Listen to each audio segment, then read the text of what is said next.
Hello hello hello hello everyone, welcome to another class of principles and practice of accounting. हम लोग शुरू करने जा रहे हैं unit 5 contingent asset and contingent liabilities. बहुत ही इंपॉर्टेंट चैप्टर है और एग्जाम में इंस्टीट्यूट का ये फेवरेट चैप्टर है। इस चैप्टर से इंस्टीट्यूट पूछता है क्वेश्चंस, और सीए फाउंडेशन में ही नहीं, सीए इंटर में, सीए फाइनल्स में भी ये क्वेश्चंस इस चैप्टर से रिलेटेड क्वेश्चंस आते हैं। तो आप समझ जाओ कि ये कितना इंपॉर्टेंट चैप्टर है। तो इसको चलिए हम लोग जल्दी से पढ़ना शुरू करते हैं। छोटा सा चैप्टर है और कंसेप्ट्स आपको आसानी से समझ में आएंगे। मैं बहुत ही अच्छे से आपको एग्जांपल्स के साथ समझाऊंगा। इसको हमने डिस्कस किया हुआ है पहले पिछले क्लासेस में, लेकिन अब इसको ब्रेक डाउन करके अब समझते हैं कि एक्चुअल में ये है क्या।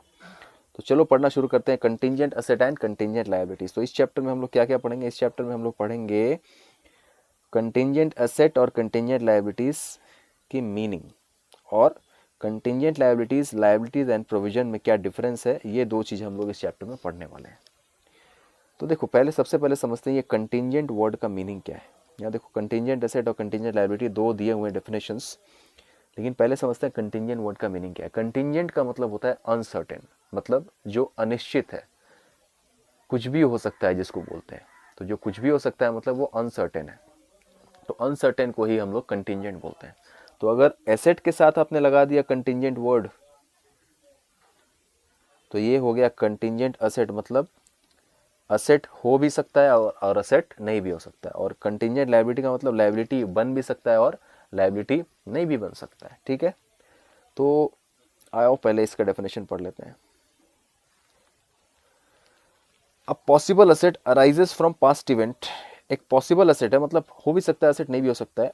Arises from past event, past में कुछ ऐसा हुआ है जिसकी वजह से ये अराइज होता है।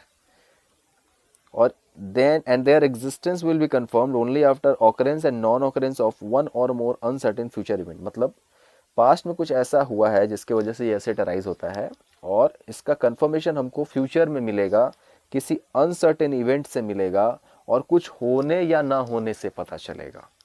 मतलब फ्यूचर में कुछ ऐसा अनसर्टेन इवेंट होगा, मतलब आज वो अनसर्टेन इवेंट है और फ्यूचर में कुछ ऐसा होने वाला है जो आज अनसर्टेन है। आज नहीं पता है फ्यूचर में क्या होगा, किसको पता है।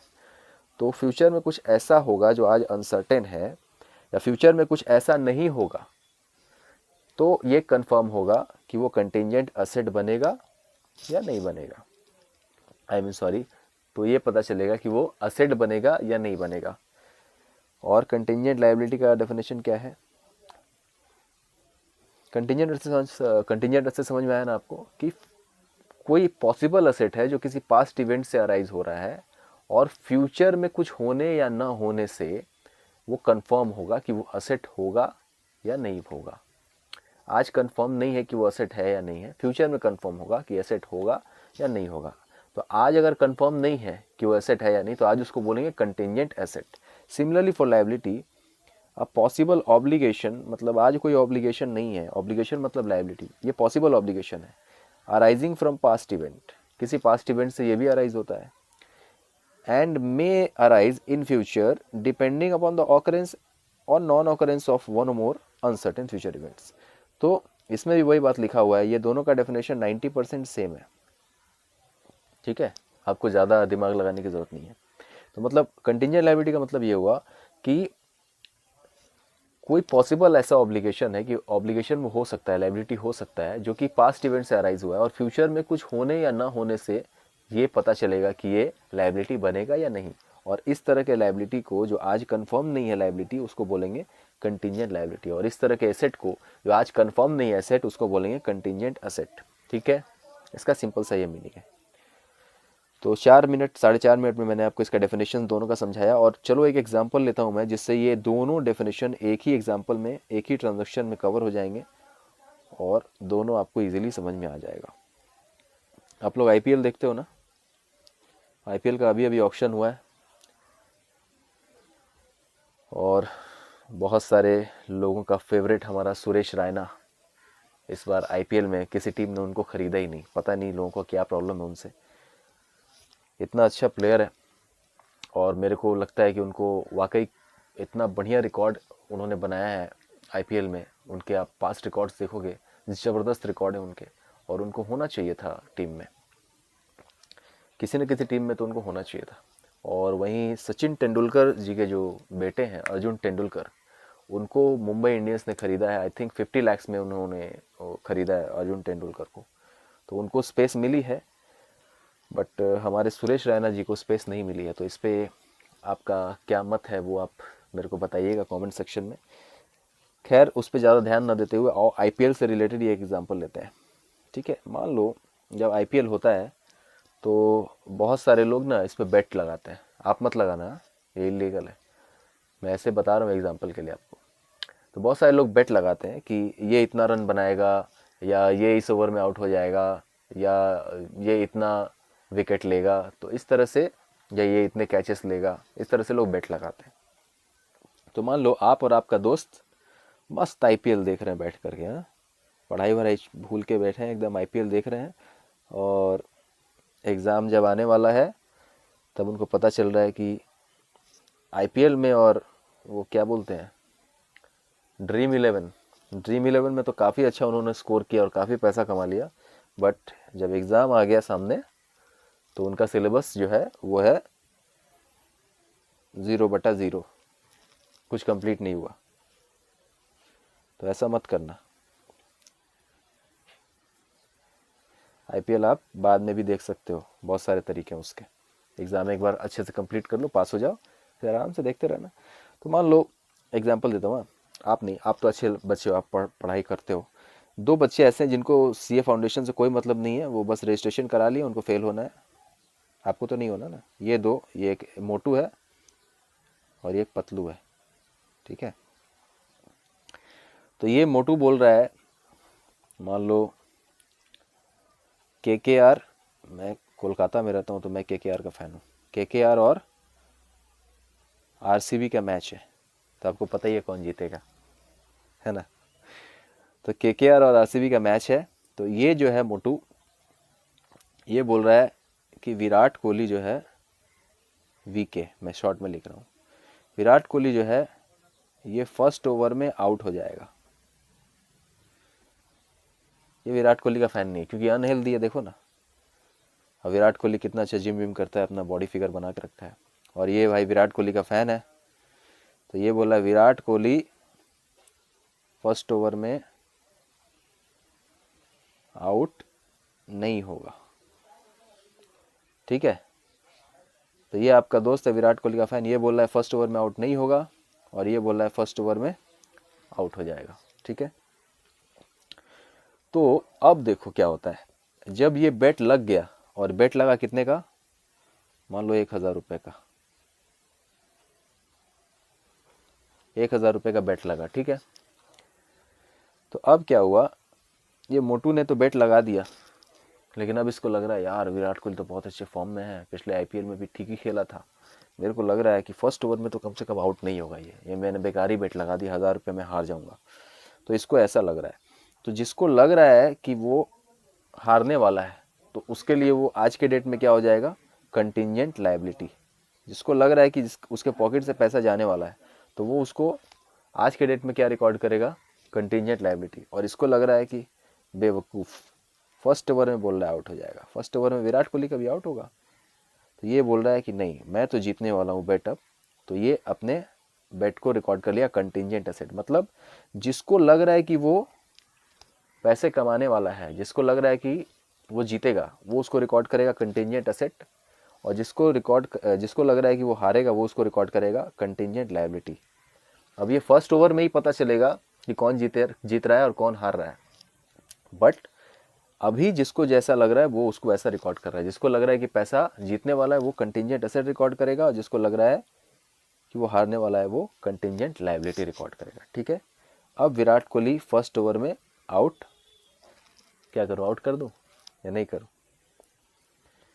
चलो आउट नहीं हुआ, विराट कोहली फर्स्ट ओवर में आउट नहीं हुआ, तो आपका ये फ्रेंड जीत गया। ठीक है, तो ये जो कंटिजेंट एसेट था इसका, ये कन्वर्ट होके बन जाएगा प्योर एसेट। उस समय तो कंटिजेंट एसेट था ना, पता नहीं था, एसेट हो भी सकता था, नहीं भी हो सकता, लेकिन अब वो जीत गया, तो ये हो गया इसका प्योर एसेट। और ये बंधु, इसको लग ही रहा था कि मैं हारूंगा, कंटिजेंट लायबिलिटी बोल रहा था कि मुझे लग रहा, मतलब इसको लग रहा था कि ये हार जाएगा, और कंटिजेंट लायबिलिटी रिकॉर्ड किया था, ये इसका बन जाएगा प्योर लायबिलिटी। ठीक है,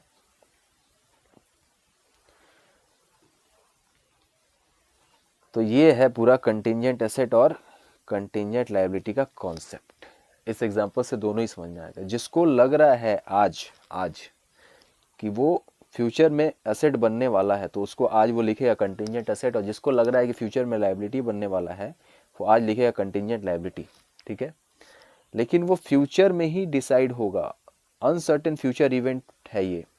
फ्यूचर इवेंट से ही वो कंफर्म होगा कि वो असेट बनेगा या लायबिलिटी बनेगा। ठीक है, और ऑकरेंस और नॉन ऑकरेंस पे डिपेंड करता है, कुछ होने या ना होने से। मतलब इस एग्जांपल में क्या होने से होगा, अगर आउट हो जाता तो ये जीतता, तो ये ऑकरेंस हो गया, और आउट नहीं होगा तो ये जीतेगा, यानी कि ये नॉन ऑकरेंस हो गया। तो कुछ होने या ना होने पे डिपेंड करता है कि कुछ कोई असेट कंटिंजेंट असेट असेट बनेगा या नहीं, या कंटिंजेंट लायबिलिटी लायबिलिटी बनेगा या नहीं। So I hope contingent asset and contingent liability तुम लोगों को अच्छे से समझ में आ गया होगा, और आईपीएल का भी थोड़ा बहुत याद आ गया होगा, मज़ा आ गया होगा, है ना। तो 11:30 हो चुके हैं और हमने अब ये ख़त्म है चैप्टर, हमने 90% कवर कर लिया। अब छोटे छोटे कॉन्सेप्ट बाकी हैं, अब जल्दी जल्दी कवर कर लेते हैं। तो यहाँ कंटिंजेंट एसेट के बारे में 1 2 3 पैराग्राफ दिया हुआ है, इसको पढ़ना तुम लोग। हाँ, मैं नहीं पढ़ूंगा अभी, मैं इंपॉर्टेंट पॉइंट्स मार्क कर रहा हूँ, तुम लोग इसको पूरा पढ़ना, क्योंकि एग्ज़ाम तुमको देना है, मेरे को नहीं, मेरे को समझाना है सिर्फ। देखो, तो यहाँ तक हम लोग पढ़ चुके हैं, ऑकरेंस एंड नॉन ऑकरेंस हम लोग पढ़ चुके हैं। It usually arises from unplanned और अनएक्सपेक्टेड इवेंट। ऑब्वियसली फ्यूचर में अनप्लैंड और अनएक्सपेक्टेड ही होता है सब चीज़। सो कंटिंजेंट एसेट की बात चल रही है। कंटिंजेंट एसेट तो जब लग रहा है that gives rise to the possibility of an inflow. Inflow मतलब पैसा आना। तो अगर पॉसिबिलिटी लग रहा है कि फ्यूचर में मिलने वाला है पैसा, मतलब यहाँ 1000 रुपया मिलने वाला है, अगर पॉसिबिलिटी लग रहा है, तो इसको लग रहा था ना, किसको, पहले इसको थोड़ा साफ कर देते हैं। ये आप लोग ये डायग्राम बना लो। हाँ, ये आपको याद रहेगा, पेंसिल से ही बना लो, बुक को इतना गंदा मत करना। मेरे तो यहाँ पे स्क्रीन पे लिख रहा हूँ इसलिए इतना गंदा लग रहा है, आप लोग अच्छे से बना लो। तो अभी मिटा दे रहा हूँ, आप लोग रिवाइंड करके बना लेना।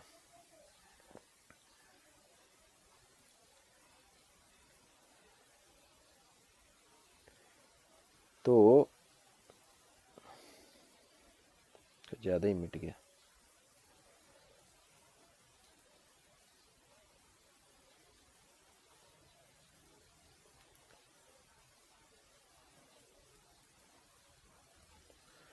हाँ, तो इसको लग रहा था ना कि ये जीतेगा। सॉरी, इसको लग रहा था कि ये जीतेगा। इसको लग रहा था कि ये 1000 रुपया जो है, ये 1000 रुपया भी मिट गया, 1000 रुपया इसको मिलने वाला है। तो इसको लग रहा था कि इनफ्लो आएगा, तो वो उसको क्या रिकॉर्ड करेगा, कंटिंजेंट एसेट। जिसको लग रहा है कि इनफ्लो आएगा वो उसको रिकॉर्ड करेगा कंटिंजेंट एसेट, और उससे इनफ्लो से क्या होगा, इकोनॉमिक बेनिफिट मिलेगा। और उसका एग्जांपल दिया हुआ, ये एग्जांपल आपको समझने की जरूरत नहीं, मैंने बहुत अच्छा एग्जांपल दिया आपको। So, as per the concept of prudence as well as the present accounting standards, an enterprise should not recognize contingent asset. अब मेरे पास सुनो, अगर तुम बोल रहे हो कि ये कंटिंजेंट असेट है या कंटिंजेंट लायबिलिटी है, तो इसका नियम क्या है आप सुन लो। बुक्स ऑफ अकाउंट्स में कैसे रिकॉर्ड होता है, अब तो पहचानना मैंने तुमको सिखा दिया कि किसको तुम कंटिंजेंट एसेट बोलोगे और किसको कंटिंजेंट लायबिलिटी बोलोगे, लेकिन अकाउंट्स में कैसे ट्रीटमेंट करना है ये जानो। जब तक कोई असेट या लायबिलिटी कंफर्म नहीं होता, जब तक कोई एसेट या लायबिलिटी कंफर्म नहीं होता, हम लोग उसको बुक्स ऑफ अकाउंट्स में रिकॉर्ड नहीं करेंगे। बुक्स ऑफ अकाउंट्स मतलब फाइनेंशियल स्टेटमेंट में उसकी कोई जगह नहीं होगी जब तक वो कंफर्म नहीं होगा। तो ये आप लोग मार्क करके रखो।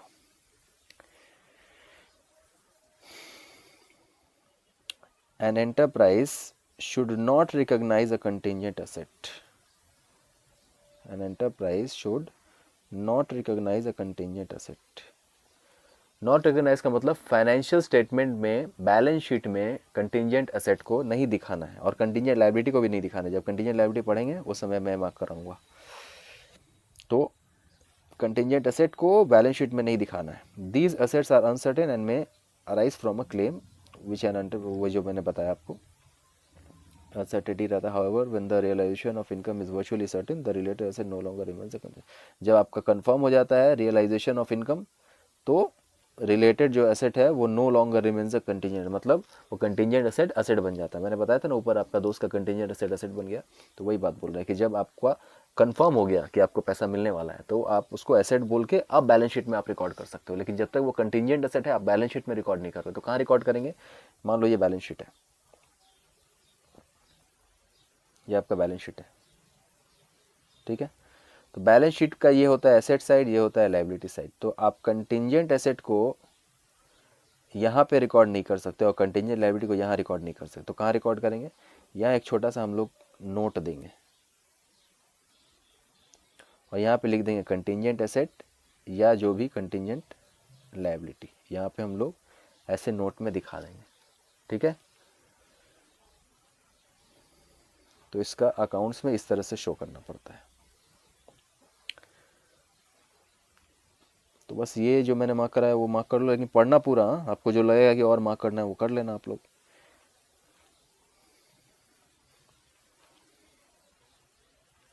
ठीक है, अब आ गया कंटीजेंट लायबिलिटी। कंटीजेंट लायबिलिटी का डेफिनेशन यहाँ पे दिया हुआ है, हम लोगों ने ऊपर में पढ़ा था शॉर्ट में। The term contingent liability can be defined as possible obligation arises from the past event. Past event से ही अराइज होता है। पास्ट इवेंट क्या हो गया इसमें? पास्ट इवेंट मतलब जो बेट लगा जब, वो है पास्ट इवेंट। क्योंकि एक ओवर जब होगा पूरा तब तो हो जाएगा, तब तो पता चलेगा ना कि कौन जीता। तो जब फ्यूचर इवेंट कंफर्म हो जाएगा उस नज़रिए से बोला जा रहा है कि वो पास्ट इवेंट से अराइज हो। बेट लगा है जब, वो पास्ट में लगा है और फ्यूचर में उसका रिजल्ट आ रहा है। तो अगर बेट ही नहीं लगता तो फ्यूचर में रिजल्ट कैसे आता? तो इसलिए वो अराइज होता है पास्ट इवेंट से, ऐसा बोला जाता है, असेट भी और लायबिलिटी भी। तो पास्ट इवेंट से अराइज होता है, पॉसिबल ऑब्लिगेशन है, कंफर्म नहीं हुआ है, और which will be confirmed only on occurrence और नॉन ऑकरेंस ऑफ वन और मोर अनसर्टेन फ्यूचर इवेंट्स। जो कब कंफर्म होगा? फ्यूचर में कुछ होने या ना होने से कंफर्म होगा कि वो कंटीजेंट लायबिलिटी है या नहीं है। A present obligation that arises from past event but is not recognized. Okay अच्छा, यहाँ दूसरा डेफिनेशन दिया हुआ है। एक डेफिनेशन तो हम लोगों ने ऊपर में पढ़ा, वो यहाँ तक का डेफिनेशन था, ये ए नंबर जो ऊपर में हम लोगों ने पढ़ा, और वहाँ और यहाँ के वर्डिंग में चेंजेस है। ये कंटिंजेंट एसेट का जो डेफिनेशन ऊपर में लिखा हुआ था ना, उसी से पूरा सिमिलर यहाँ कंटिंजेंट लायबिलिटी का डेफिनेशन है। मतलब आप वो एक डेफिनेशन याद कर लोगे ना, आपका दोनों का काम हो गया। बस यहाँ पॉसिबल ऑब्लिगेशन की जगह आप पॉसिबल एसेट लगा दोगे,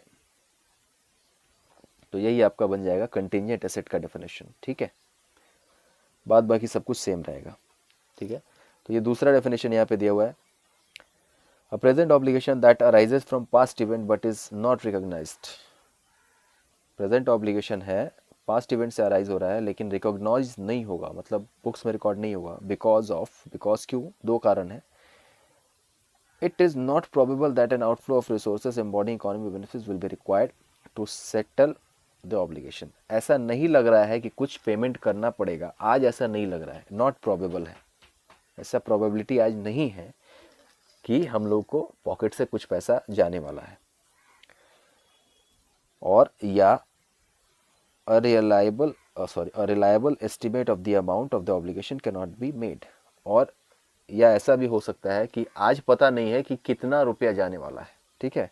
या तो ये पता नहीं है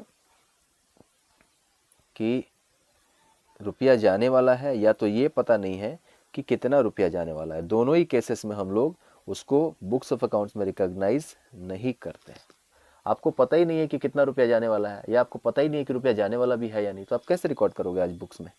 इसीलिए कंटीजेंट लायबिलिटी को हम लोग बुक्स में रिकॉर्ड नहीं करते हैं, ठीक है। बुक्स मतलब बैलेंस शीट में, उसी के बारे में ये पूरा लिखा हुआ है, पढ़ लेना आप लोग। So distinction between contingent liabilities and liability, लगता है दूसरे क्लास तक ये चला जाएगा चैप्टर, छोटा सा चैप्टर है बट दूसरे क्लास तक जाएगा क्योंकि थोड़ा सा समझने में हम लोग को टाइम लगा। तो लायबिलिटी और कंटीजेंट लायबिलिटी में क्या डिफरेंस है? वही डिफरेंस है, यहाँ पे जो दो रीज़न आपको बताया गया ना, यही डिफरेंस है। यहाँ लिखा है ना, not probable that an outflow of resources economic benefits will be required. तो कंटीजेंट लायबिलिटी में ये प्रोबेबल नहीं रहता है या पता नहीं रहता है कि हमारा पेमेंट होने वाला है या फ्यूचर में हमको पेमेंट करना पड़ेगा, और ये भी पता नहीं रहता है कि कितना पेमेंट करना पड़ेगा, ठीक है।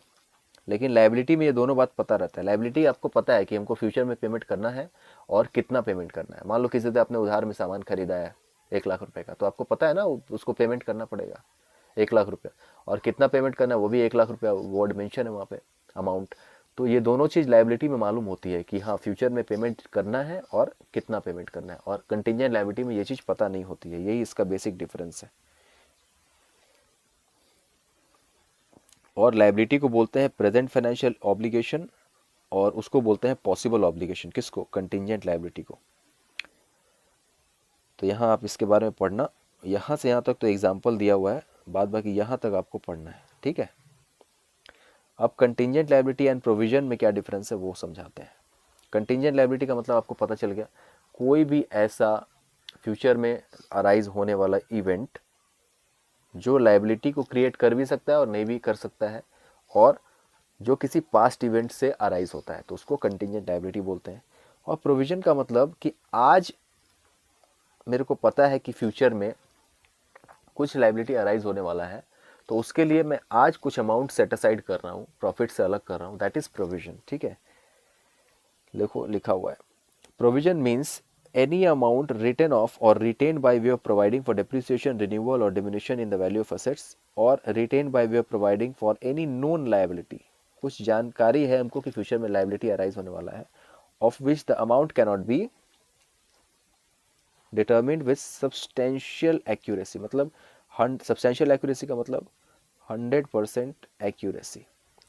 100% एक्यूरेसी के साथ हमको अमाउंट नहीं पता है कि फ्यूचर में कितना मेरे को पेमेंट करना है, लेकिन इतना पता है कि ये एक नोन लायबिलिटी है। मतलब इतना पता है कि फ्यूचर में मेरे को पेमेंट करना पड़ेगा, ये एक नोन लायबिलिटी है, मेरे को पता है कि फ्यूचर में कुछ पेमेंट करना है, लेकिन अमाउंट 100% श्योर नहीं है। 100% श्योर नहीं है मतलब 90% तो श्योर होगा, 80% तो श्योर होगा, तो इसलिए कुछ हम लोग प्रॉफिट का हिस्सा अलग कर देते हैं कि हाँ ये फ्यूचर में मेरे को लगे। घर में भी कोई खर्च होने वाला होता है, दिवाली आ रही है या शादी आ रही है, तो उसके लिए हम लोग बजट करते हैं ना, तो पता होता है कि इतना खर्च होने वाला है, तो हम लोग पैसा असाइड कर देते हैं, तो दैट इज प्रोविजनिंग।